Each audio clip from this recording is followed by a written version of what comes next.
The first time she called me mother, I had to leave the room. Not because I was upset, not because something had gone wrong, but because something had finally, after 10 years of waiting, gone right. And the feeling of it, the sudden, unexpected arrival of that one word in that ordinary kitchen on that ordinary Thursday morning, was more than I could hold with another person watching me hold it. I went to the garden. I stood by the rose bed. Eddie's rose bed. The one he had planted along the back fence the year we moved in. The one I had tended every year since he died. And I put both hands on the fence post and I breathed. And then I cried. Not dramatically. Not the kind of crying that makes a sound. The quiet kind. The kind that is just water on your face and a loosening in your chest. The physical release of something that has been held for a very long time. 10 years. 10 Christmases and 10 birthdays and 10 summers and 10 Januaries of wishing and waiting. 10 years of dinner tables and phone calls and school plays and family photographs and all the 1,000 ordinary occasions on which a daughter-in-law might say the word mother to the woman who raised the man she loves. 10 years of it not being said. And then one Thursday morning in October, over coffee in my kitchen, Lydia said, "Mother, do you still have that soup recipe? The lentil one. Ben has been asking for it." Just like that. Quietly. Naturally. As though she had been saying it for years and had simply gotten into the habit. I said, "Of course. Let me write it down for you." And I crossed to the counter and I found a piece of paper and I wrote the recipe. Slowly, deliberately, giving myself the time to compose myself before I turned back around. I gave her the paper. I told her the trick with the cumin. She thanked me and asked about the spice quantities. We talked about the soup for perhaps 4 minutes. And then I said, "I think I'll just check on the garden. The roses need looking at." And I went outside. I stood by the fence post and I breathed and I cried quietly and I thought about everything. About Eddie, who would have understood exactly what this moment meant. About the 10 years. About Lydia, who had come into my son's life and into my life and who had given me grandchildren and friendship and a decade of genuine warmth. And who had never, in all of it, called me by the word that would have told me I was hers. Until Thursday. I am going to tell you the whole story. All 10 years of it. And I am going to tell you the ending first. Because the ending is important. And because understanding the ending changes the way you hear everything that came before it. She had a reason. A reason I did not know for 9 of those 10 years. A reason that, when I finally understood it, we ordered everything. Every dinner. Every Christmas card. Every birthday phone call where she called me Vera and I felt the small, quiet ache of the name that was not said.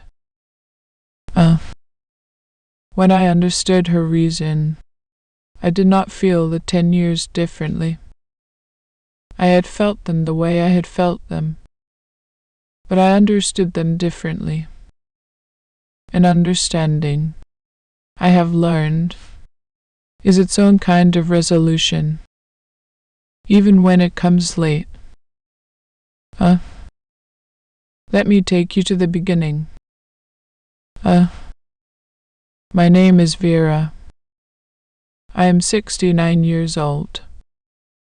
I have 2 children. Michael, who is 44, and Rose, who is 41. And I have been a widow for 9 years, since Eddie died of a heart attack at the age of 63, which is the kind of thing that happens to other people right up until the moment it happens to you. I want to tell you about the name first, about what a name means in a family, about how it works, or how it worked in ours. Because this whole story is about a name, a specific word, a specific title, the one word that in 10 years was never said and which, when it finally was, changed everything. In our family, Mother was what you said, not Mom. Though some people do, and beautifully. Not Mama. Though my own mother was Mama for the first 15 years of my life, and I still sometimes feel her in that word. In our family, specifically, it was Mother. Eddie's family had always used it. Formal on the surface but warm underneath, the way certain old-fashioned words carry warmth in their very oldness. When Eddie introduced me to his mother on our first meeting, he said, "Mother, this is Vera," and she held out her hand and she looked at me with a complete, clear look and she said, "Vera, welcome," and I was. I adopted the word when our children were born. I was mother from the beginning, not because I enforced it. Children arrive at their word for you organically, the way they arrive at their first steps, and you cannot plan or force it. But they both called me mother, naturally, early, and the word became mine. My word in my family. Rose has called me mother for 41 years. She calls me mother when she is happy, and mother when she is frustrated, and mother when she calls on Sunday evenings from her house 20 minutes away, which she does without fail, every week, with the dependability of a person who has understood that love is expressed through showing up. Michael has called me mother for 44 years. He called me mother when he was 2 and said it with the confidence of someone who has always known exactly where he stood in the world. He called me mother at 19 when he came home with a failed exam result and needed feeding and reassuring. He called me mother at 35 when Eddie died and he stood at the graveside and could not speak for a long time and then said, very quietly, "Mother, are you all right?" And I said, "No, but I will be." And I was. Eddie and I were. I want to be careful about how I say this, because saying it risks sounding like a boast, and it is not a boast. It is simply the truth. We were very happy. Not without difficulty. Not without the ordinary conflicts that 34 years of shared life inevitably produce. But happy in the solid, rooted sense of the word. The sense that means, this is where I am, and where I am is good. He was a quiet man, not silent. He had opinions and he expressed them, but quiet in the way of someone who chose his words rather than spilling them. He was a gardener. Every weekend that weather permitted, he was in the garden. The rose bed along the back fence was his proudest achievement. He tended it the way you tend something you have decided to love unconditionally. When he died, I took over the roses. Not because I knew what I was doing. I had to learn, and I made mistakes. And there were seasons where the roses did not cooperate, and I think Eddie would have been gentle but clear about what I had done wrong. But I kept them, because keeping them was a way of keeping him, of staying in conversation with someone who no longer had a voice to answer. Oh. Michael met Lydia when he was 34. She was 31. She was, and I want to be fair to her from the very beginning, because everything I say about her should be understood in the light of what I eventually came to know. She was warm. That is the first thing I noticed, and the truest thing I can say. She was warm in the way of someone who gives their full attention to whoever they are with. She listened to people. She asked questions and remembered the answers. She had a quality of presence that made people feel, when they were with her, that they were the most interesting thing in the room. She was also, I noticed, careful. Not in a calculating way, but in the way of someone who had learned, somewhere in her history, to be precise about what she gave and to whom. There was a part of her that was held in reserve. I could feel it. Not as coldness, not as distance, but as a wall that was very politely and very firmly maintained. She came to the warmth freely, but she did not let the warmth reach everything. I noticed it and I filed it and I told myself it was natural. A new relationship. Time takes time. Warmth builds. She and Michael married 2 years after they met. The wedding was beautiful. Rose made the speeches, which are always better when Rose makes them because she has inherited Eddie's economy of words and his instinct for what matters. I sat in the front row and I watched my son marry this warm, careful woman, and I felt, as parents do at these moments, a particular mixture of joy and relinquishment that is the price of raising someone you love enough to let go. Afterward, at the reception, Lydia took my hands and she said, "Vera, I am so glad to be part of your family. Vera." I noticed it then. The first time. The first occasion of many. But I smiled and I held her hands and I said, "And I am glad to have you," and I was. Completely. Regardless of the word. I told myself she will find her word for me. In time. I did not know, then, what it would take for her to find it. The first Christmas card arrived 6 months after the wedding. I keep Christmas cards. Not all of them. Just the ones from people who matter, which is perhaps 30 or 40 a year. The ones I take out and read properly rather than glancing and putting on the mantelpiece. I keep them in a box in the study. I go through the box sometimes, in quiet moments, the way you go through things that have accumulated meaning.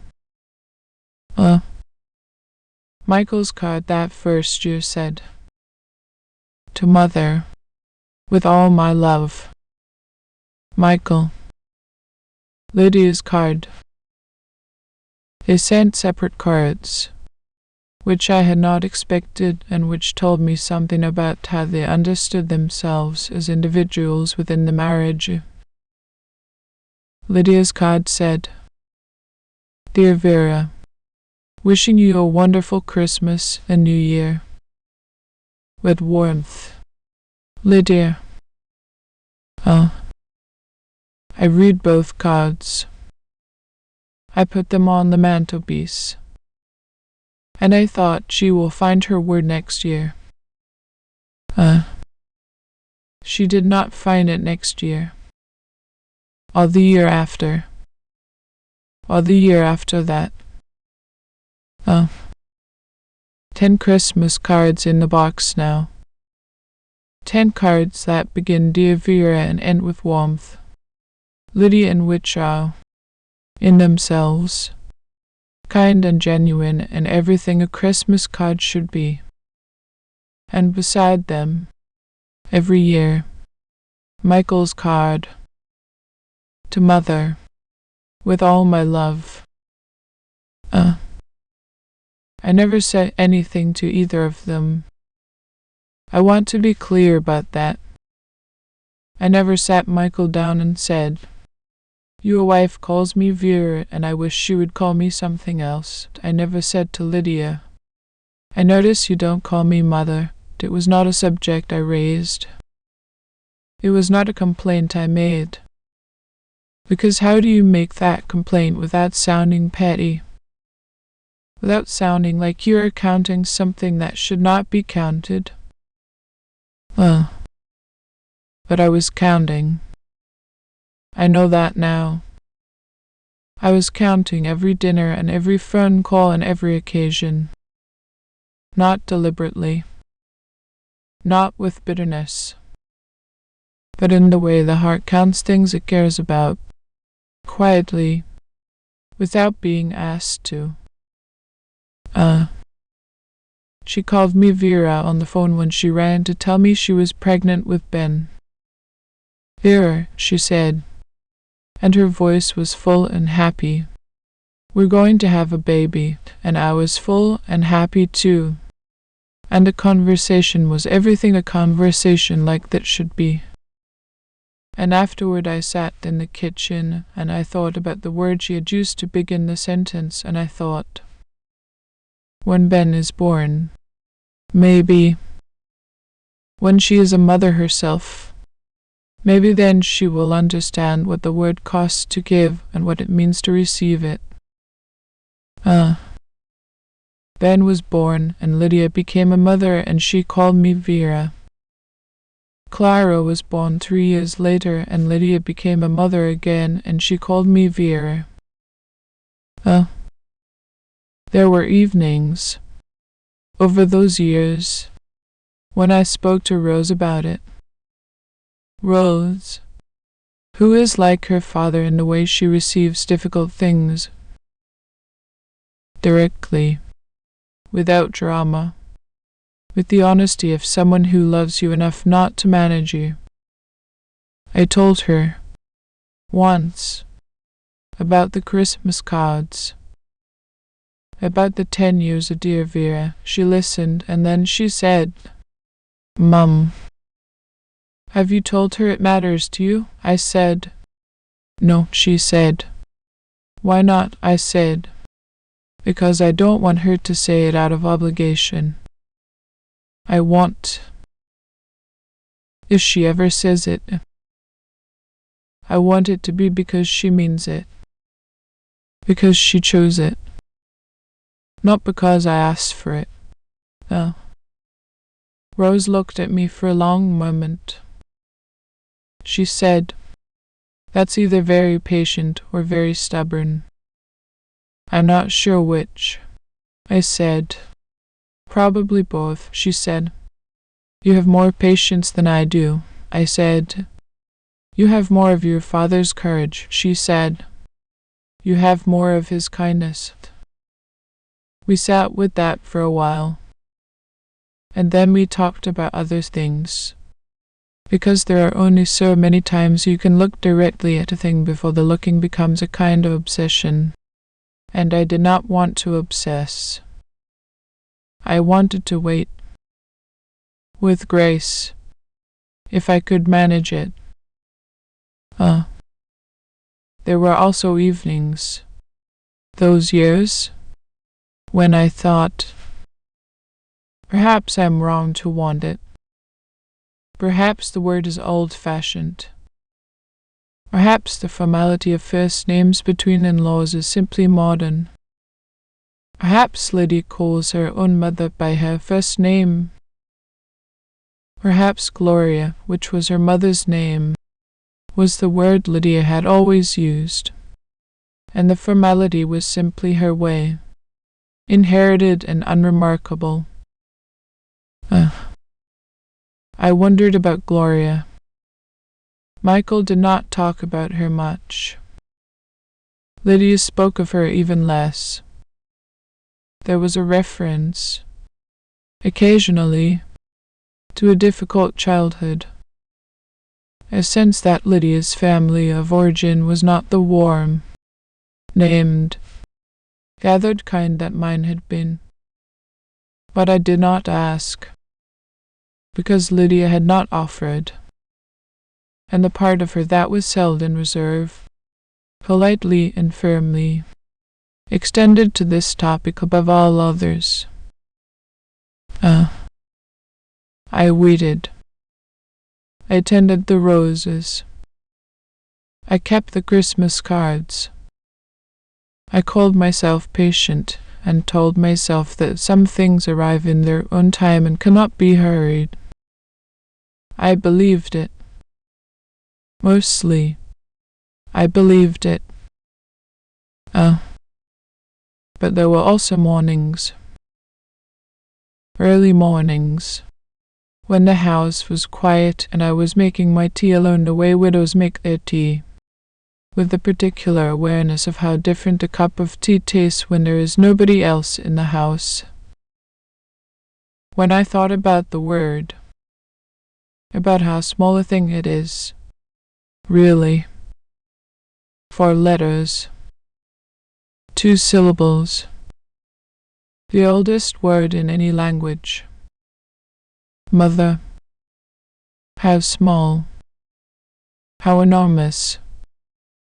And I would drink my tea. And I would go out to the roses. And I would begin again. Gloria called on a Wednesday in September.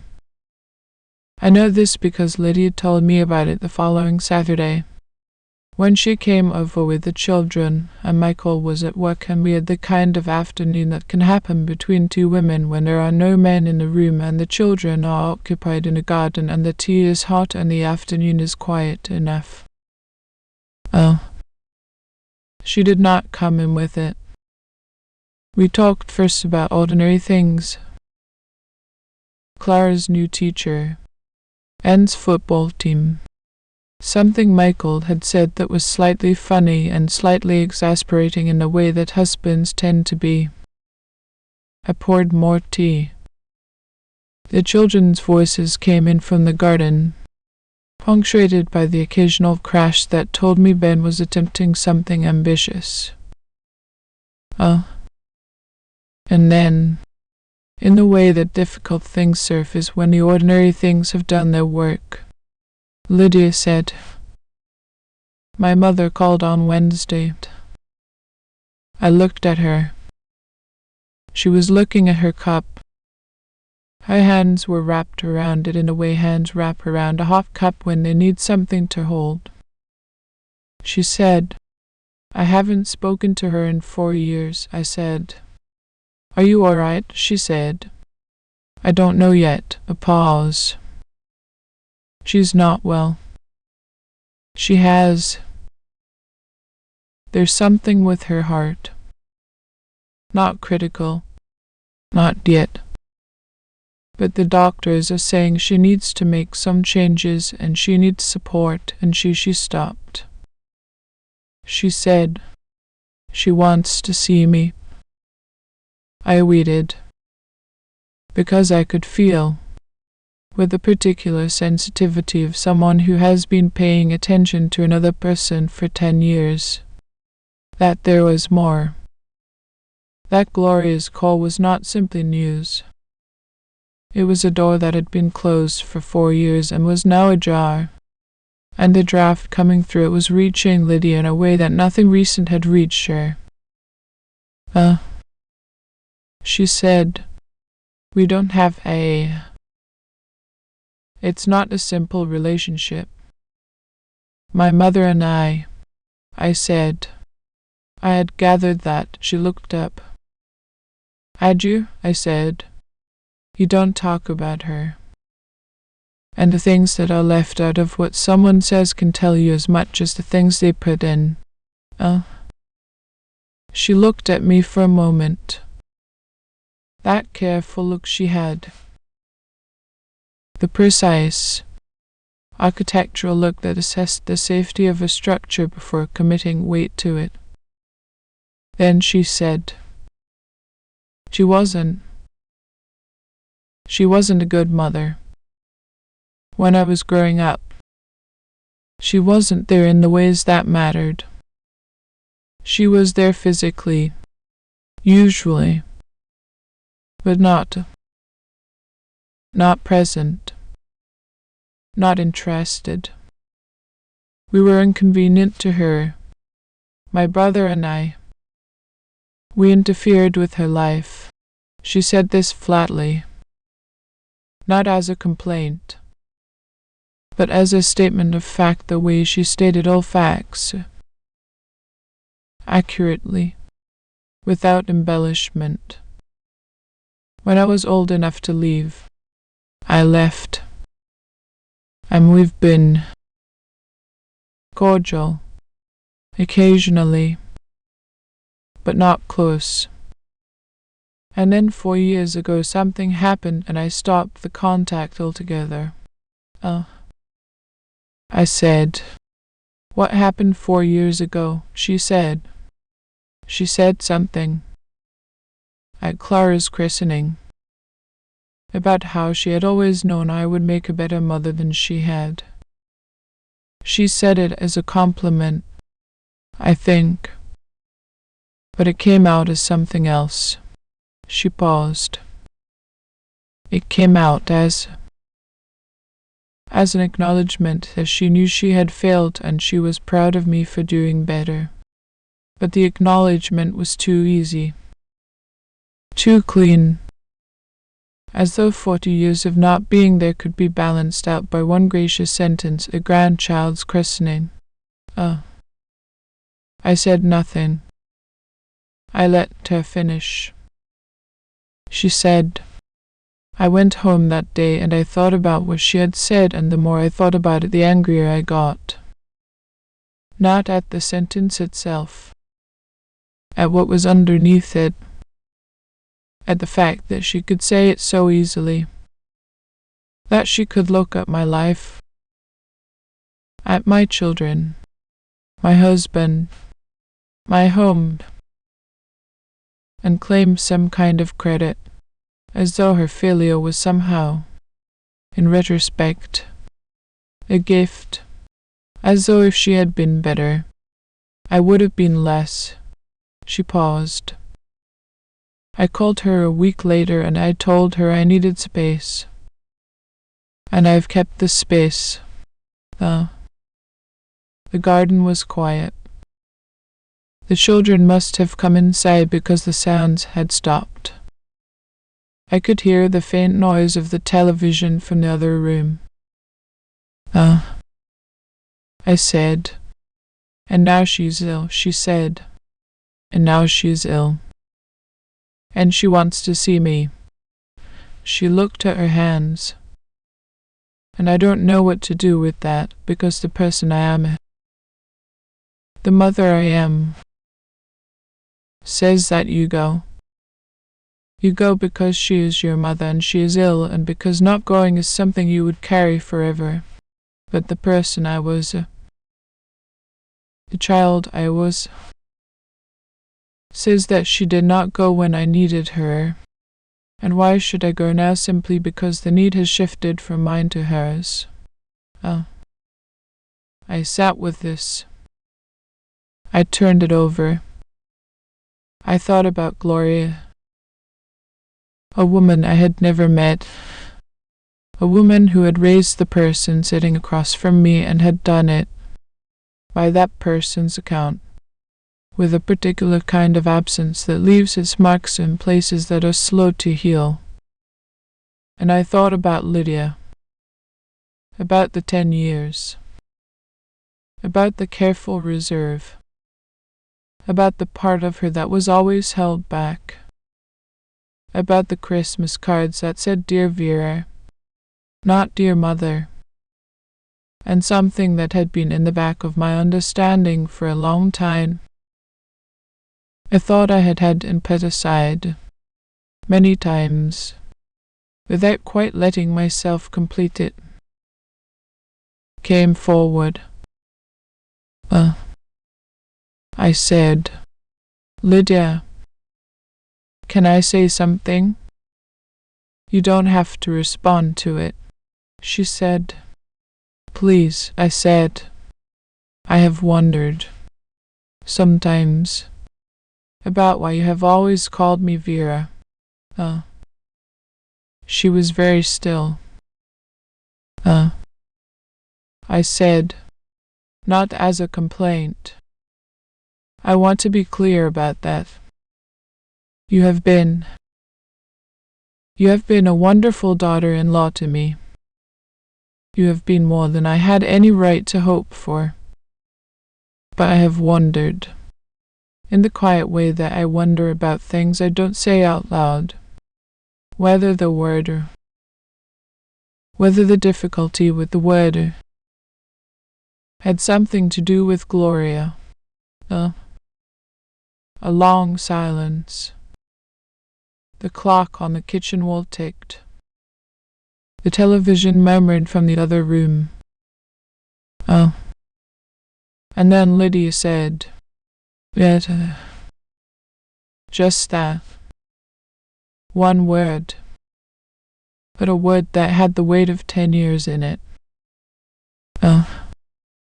She took a breath. She set down her cup. She turned slightly in her chair, the way you turn when you are about to say something that requires your whole body to be properly aligned with the saying of it. She said, "When Michael and I got married, I knew. I had decided that I would not call you mother. Not because of you. I want to be absolutely clear about that. Not because of anything you had done or not done, but because of what the word meant to me." I waited. She said, "Mother, it's not a neutral word, is it?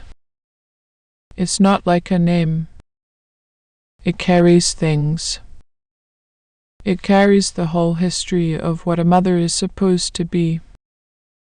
And my history with that word is complicated, painful. My mother was my mother. That is undeniable. But what she gave me under the word was so different from what the word is supposed to mean that the two things don't sit comfortably together. She said, "When I met you, when I started coming here, to this house, for Sunday lunches and Christmases and all the ordinary occasions, I saw what a mother could look like, what it actually looked like, rather than what I had known. And it was more than I knew how to receive. The warmth of it, the consistency, the way you remembered things, The way you asked questions and listened to the answers and were genuinely interested in the answers. She paused. The way you made Michael into someone who knew how to love people. I could see it in him. All the things he did right in our relationship, they came from somewhere. They came from here. From you. Oh. I was listening very carefully. The way you listen when something is being said that you will need to remember for the rest of your life. She said, and I thought, if I call her mother, what am I saying? I am saying that this word, which has meant something specific and painful and insufficient in my own life, now means this. Now means Vera. Now means Sunday lunches and roses in the garden and Christmas cards and a woman who's everything the word is supposed to mean and more. She looked at me directly. And I was afraid of that, of putting that word on you, of the word touching you with everything it already carried, of sullying something clean with something that had been dirty. The room was very quiet. I said, Lydia, she said. I know it sounds, I said. It sounds like 10 years of protecting me from something you were carrying yourself. She was very still. I said, you were keeping the word away from me because you loved what we had. And you were afraid the word would contaminate it with everything the word meant in your own history. She said, very quietly. Yes, I said. You thought calling me mother would put your mother between us. She put her hand over her mouth.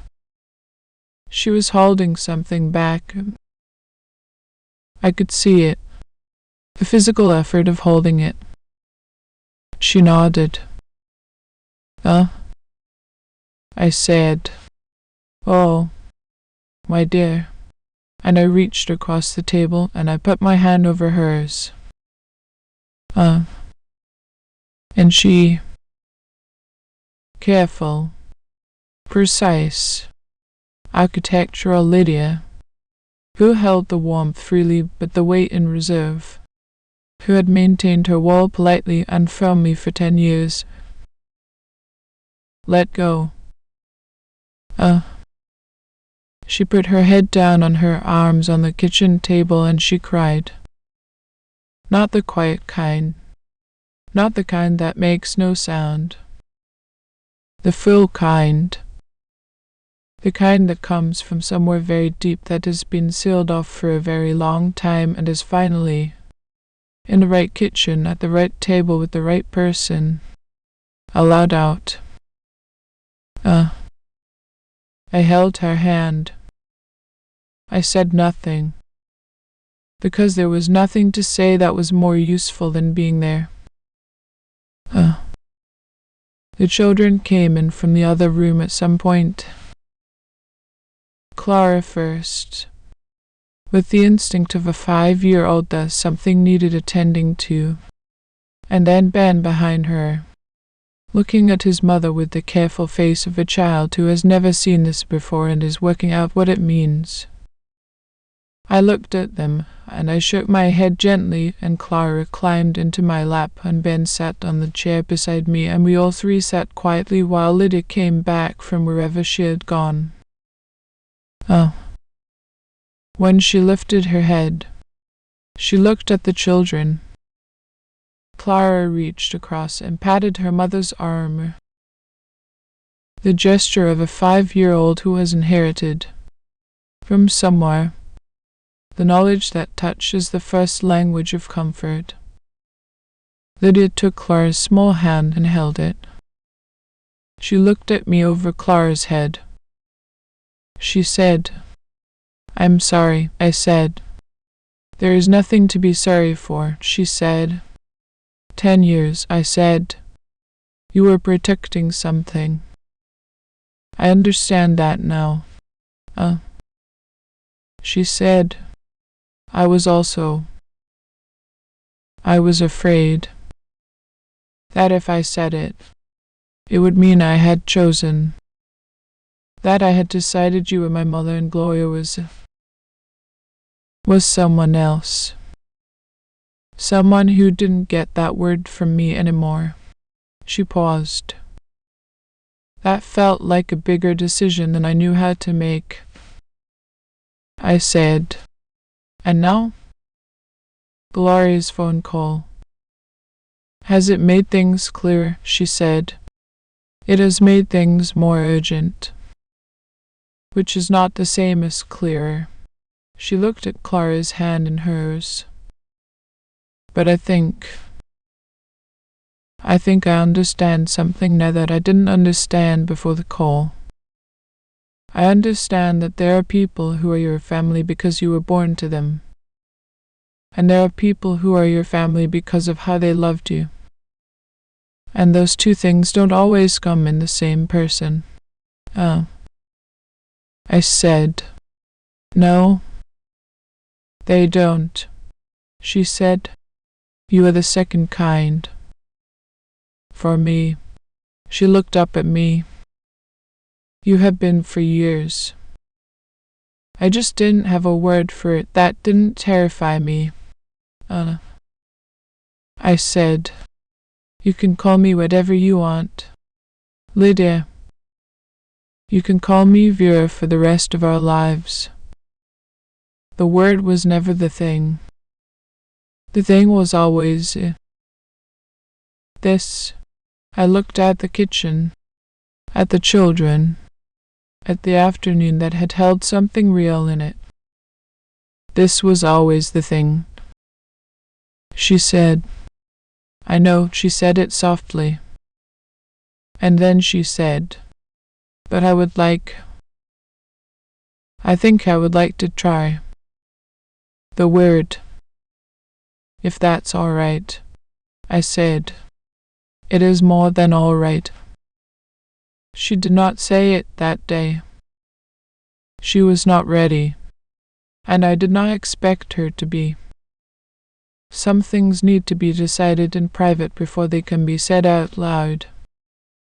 Some words need to be worn privately, tried in the dark, before they are ready for the light.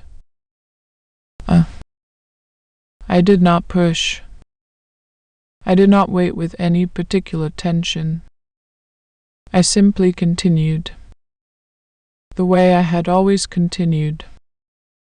And then, on a Thursday morning in October, she came for coffee and she said, Mother, do you still have that soup recipe?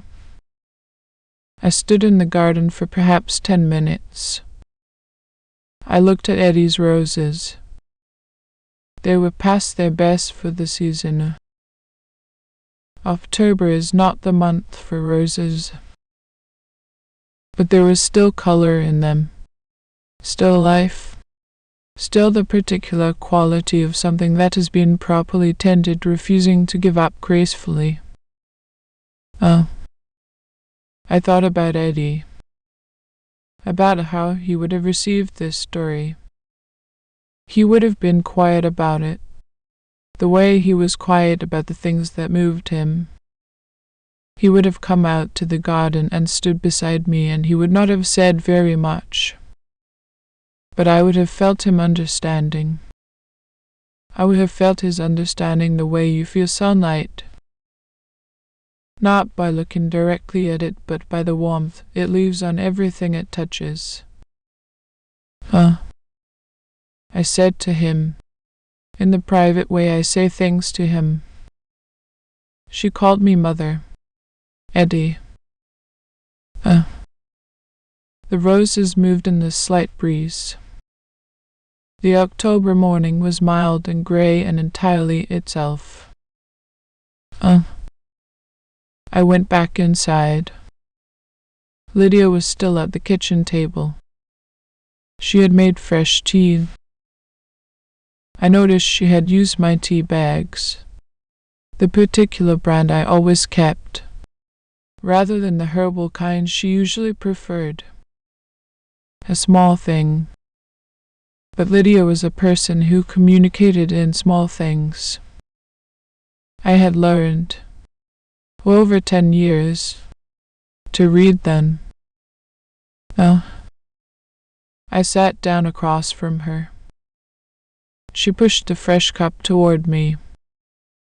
I said, "Thank you," she said. "Are you all right?" I said.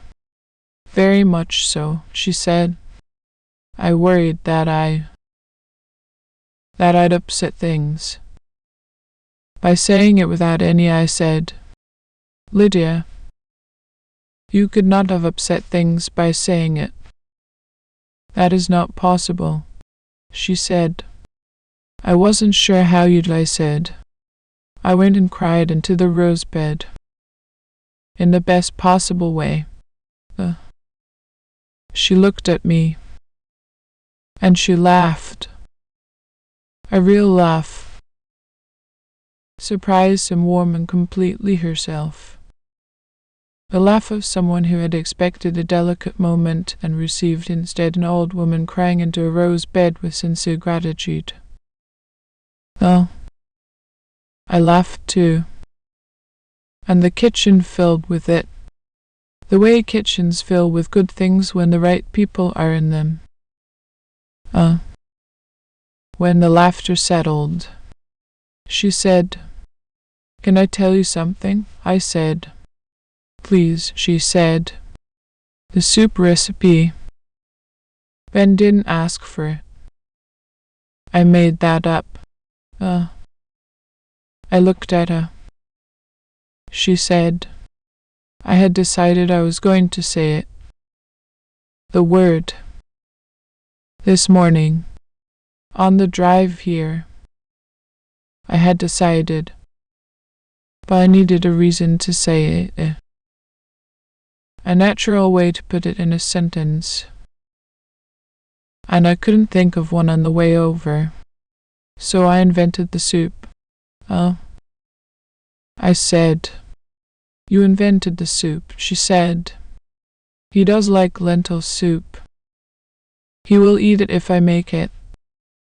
But he has not specifically requested it." I thought about this. About Lydia. Driving here this morning. Practicing. Finding the word home in a sentence. Using lentil soup as the vehicle for 10 years of arrival. I said, "The recipe I gave you is genuinely good. Though," she said. "I'll make it anyway," I said. "The cumin is the important part," she said. "I'll remember the cumin." We sat together in the kitchen and we talked for 2 hours. About Gloria, and what Lydia was going to do about her. We talked about that at length, and I did not tell her what to decide, but I listened in a way I hoped she would know was safe.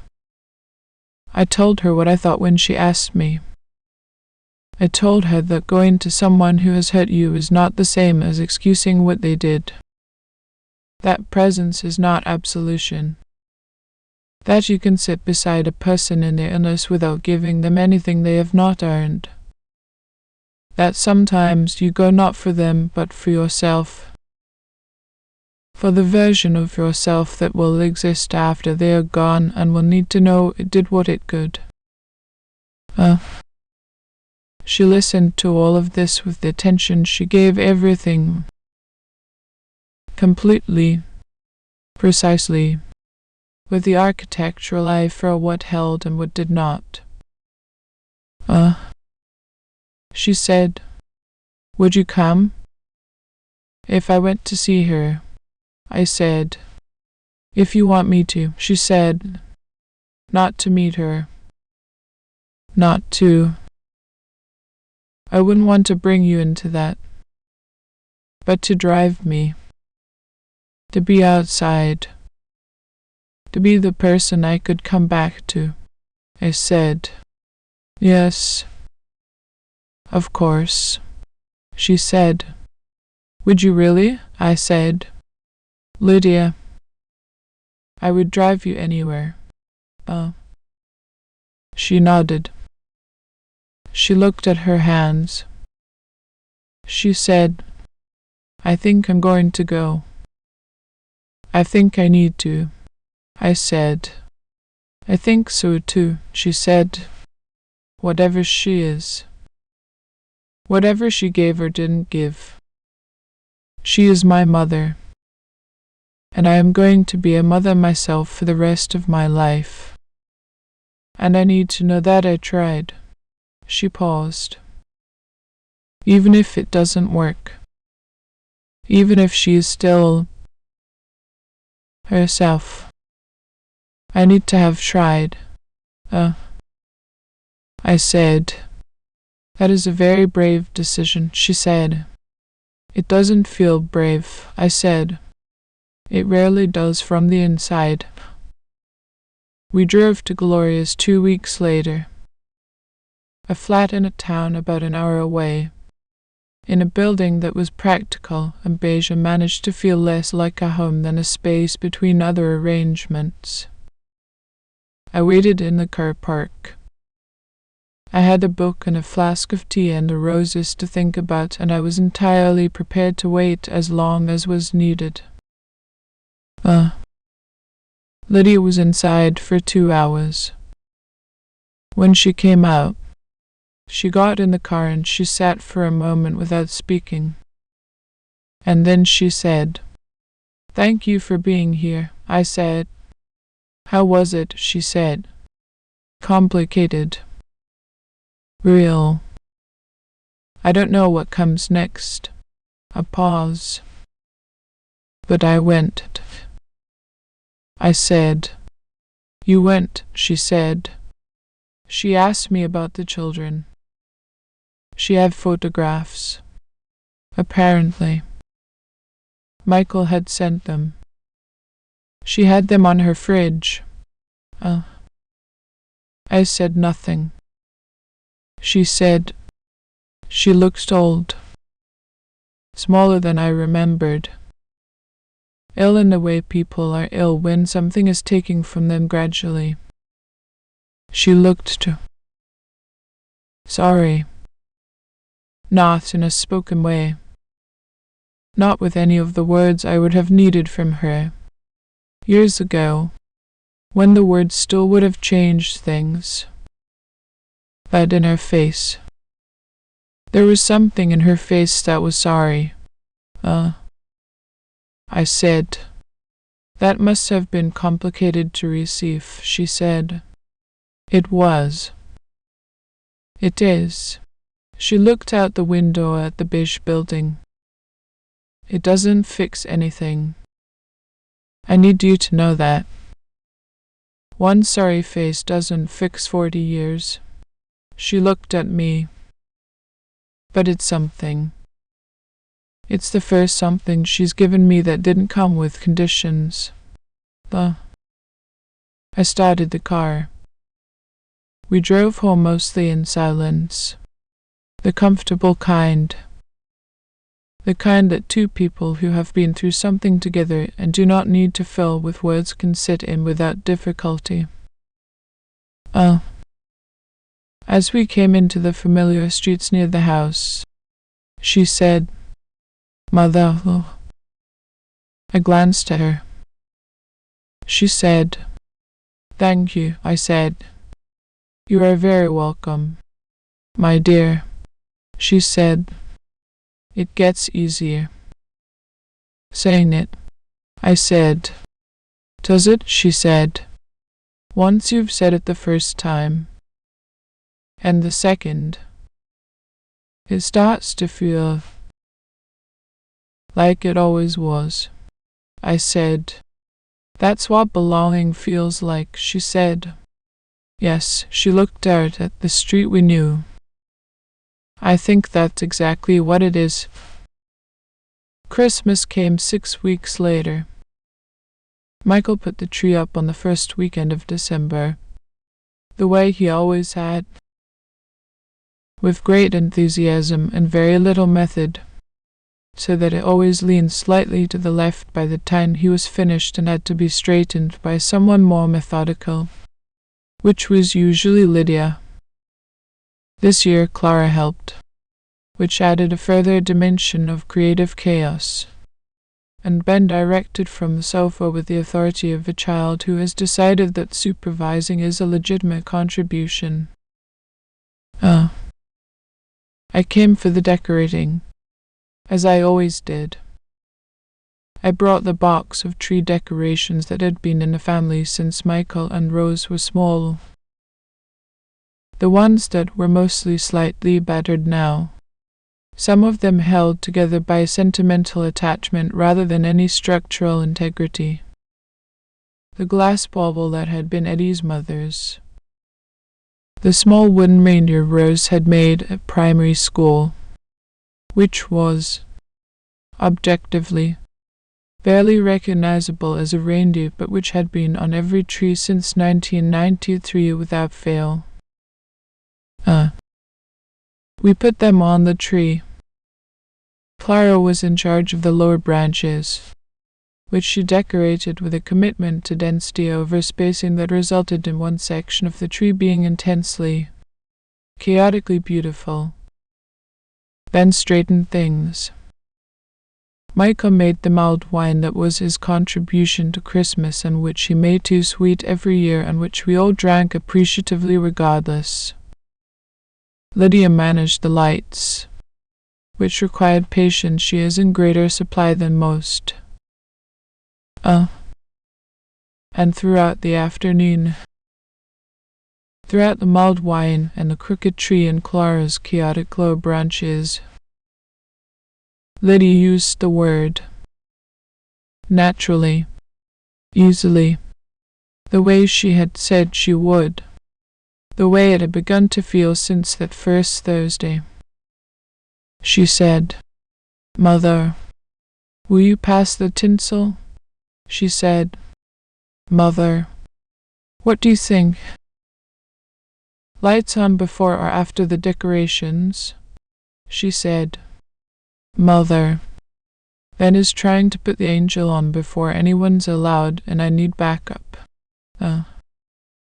Every time, it settled into the room like it had always been there.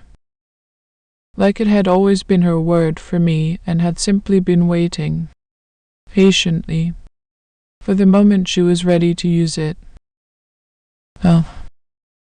Ben, who was 8 and observant in the way of children who listen when adults think they are not listening, said at one point, to nobody in particular, from the sofa where he was still supervising her, "Mum, you're calling Grandma Mother now," Lydia said. "I know. Is that okay?" Ben considered it. He said, "It's what Dad calls her," Lydia said. "Yes," he said. "So now you both call her the same thing," Lydia said. "Yes," he nodded. He said, "That's good," and he went back to supervising. Clara, who had been listening from inside the lower branches of the tree, said, "I call her Grandma," I said. "You do, my love." And that's exactly right. She emerged from the branches with tinsel in her hair. She said, "Can I call her Mother too?" Lydia said. "She's your grandma." That's her word. Clara considered this. She said, "Okay," and she went back into the tree.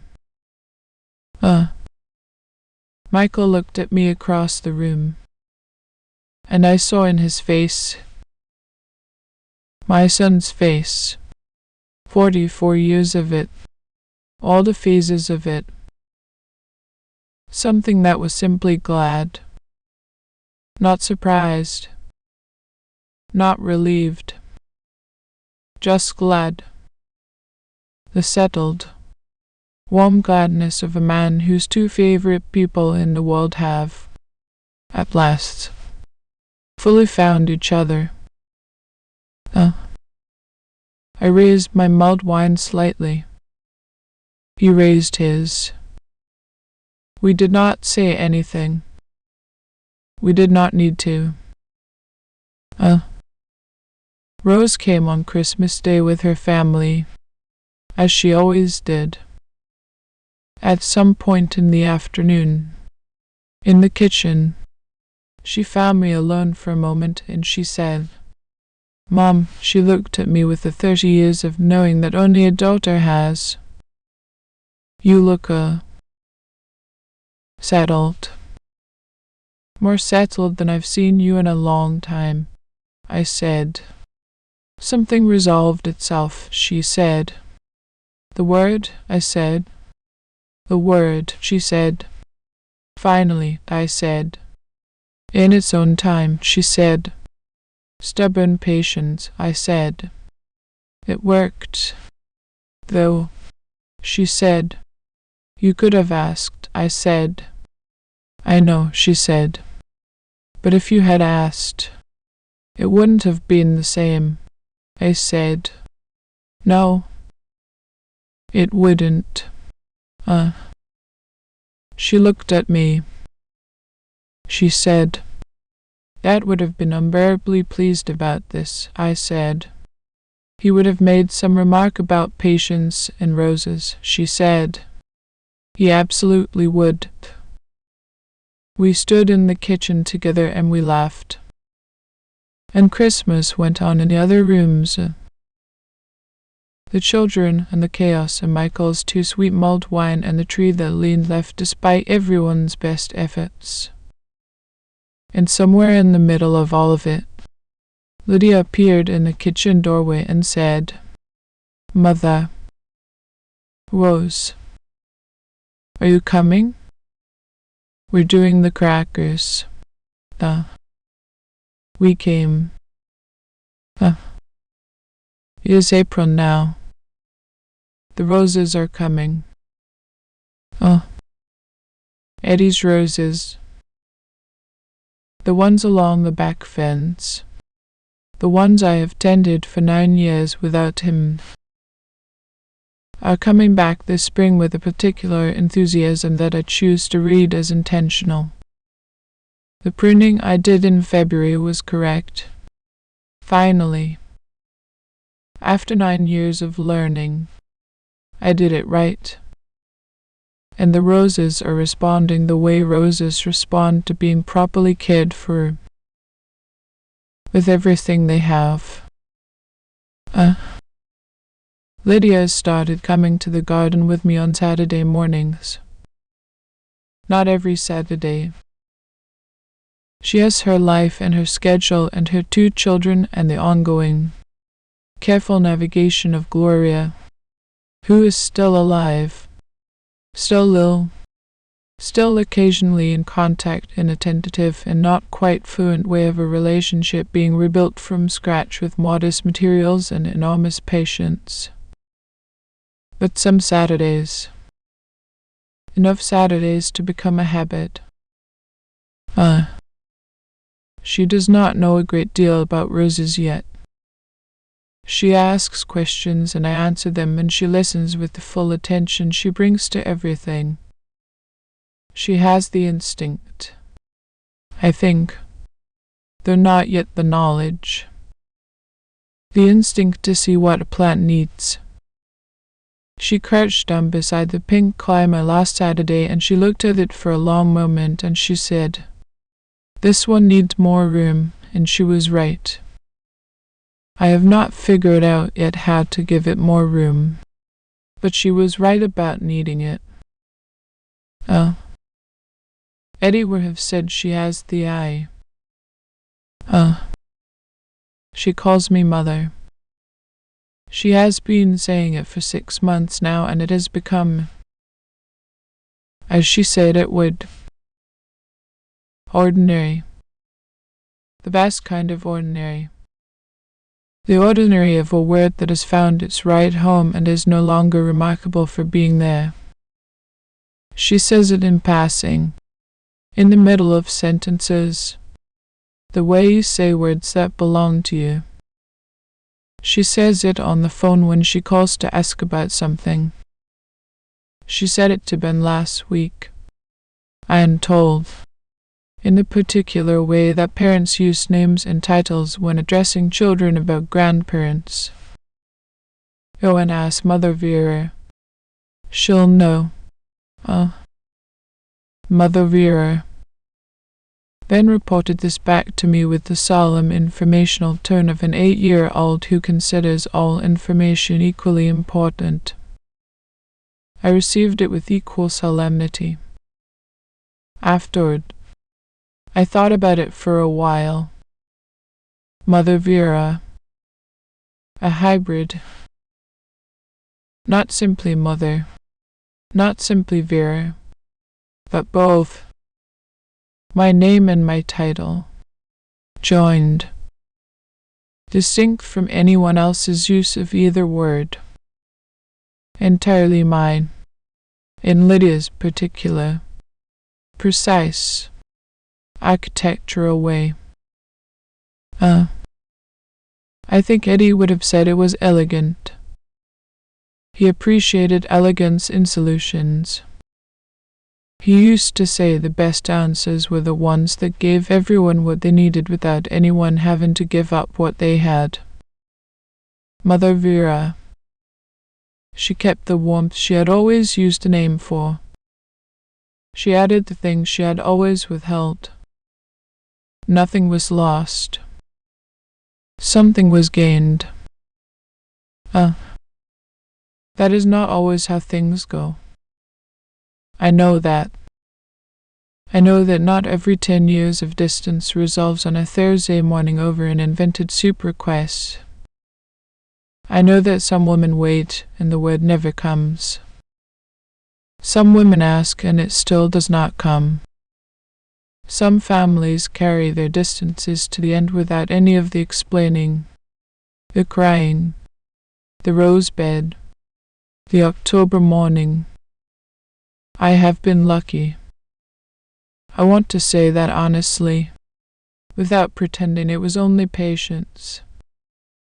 I was patient, but I was also lucky.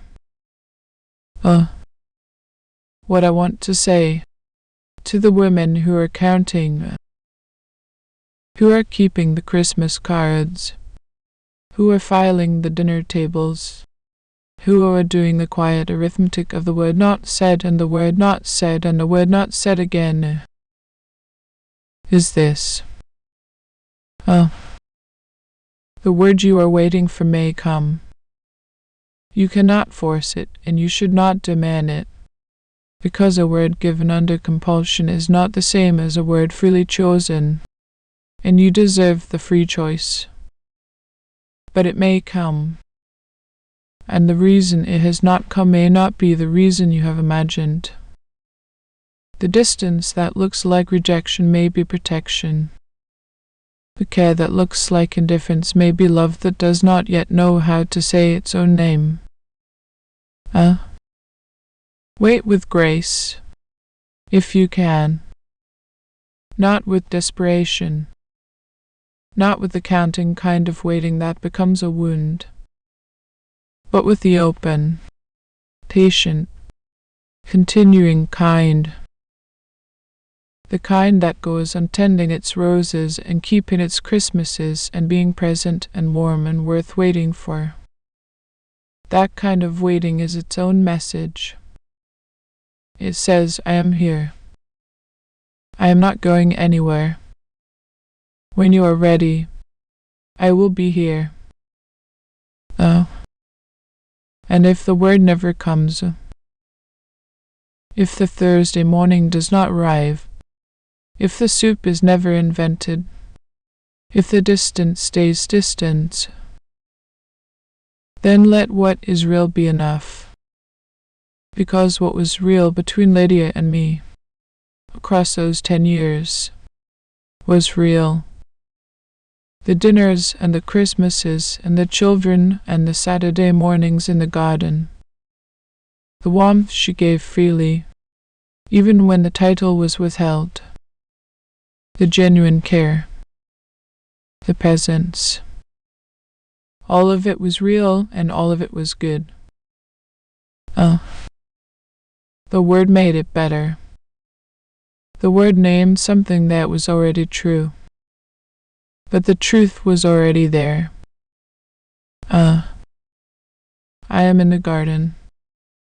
The April morning is mild and clear, and the roses are doing what they do in April. Tentative, optimistic, the first green of the season pushing up through last year's stems with the absolute conviction that this is what they are for. I hear the gate open. Lydia comes in with 2 cups of tea. Mind the way I take it. Here is the herbal kind she prefers, which I have come to keep in the cupboard specifically for Saturday mornings. She is wearing her unsuitable garden shoes, the ones that will be muddy by the end of the hour. She does not own suitable garden shoes yet. She will, eventually. I am going to suggest her when the moment is right. She hands me my cup and she looks at the roses. She says, "They're coming, aren't they?" I say, "They are." She crouches down beside the pink climber. She looks at it carefully. She says, "I still think this one needs more room." I say, "You are still right," she says. "Have you figured out how?" I say, "Not yet." "We'll work it out." She nods. She stands up. She is beside me. In the morning. In the garden. In the April that is early but certain. She says, "Mother," I say. "Yes," she says. "Thank you. For all of it. The years before and the years after." I look at Eddie's roses. At the green that is coming back. Faithful and without apology. The way it comes back every year. At the morning that is entirely itself. Asking nothing. Offering everything it has. I say, "Thank you, my dear." For getting there in the end. She says, "10 years," I say. "Worth every one." She smiles. She drinks her tea. We stand together in the garden as the morning does what April mornings do. Warmly, without fuss. Opening into itself the way things open when they are finally ready. The roses are coming. Everything is in its right place.